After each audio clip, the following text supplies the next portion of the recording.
અમારા ગામમાં અમારે વેરાઈ માતાને પાંચમનો દિવસ હતો એટલે અમારે દર વર્ષે પાંચમના દિવસે અમે વેરાઈ માતાના પ્રાણ પ્રતિષ્ઠાનો દિવસ હોય છે એટલે અમે દર વર્ષે પાંચમના અમે બનાવીએ છીએ, આખા ગામને જમાડીએ છીએ. પછી અમે આ બાજુ રોહડો બનતો હતો તો ત્યાં જઈને આગળ વધ્યા.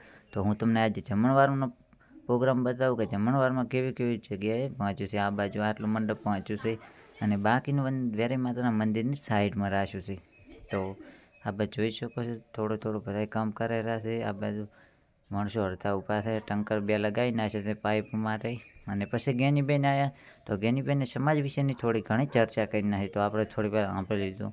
બેને કીધું બધું સાચું કીધું છે તો અમે પણ થોડી વાર બેઠા અને થોડી વાર સાંભળી લીધું કે જ્ઞાનીબેન સમાજ વિશેની ચર્ચા કરેલા છે તો આપણે થોડુંક સાંભળવું જોઈએ. કેમ કે સમાજનું આવી ગયું એટલે આપણે બધાનું આવી ગયું. તો એકદમ સારી રીતે સમાજ સુધારણ વિશે વાત કરી હતી અને સવારમાં હતો એટલે પબ્લિક થોડી માપે હતી.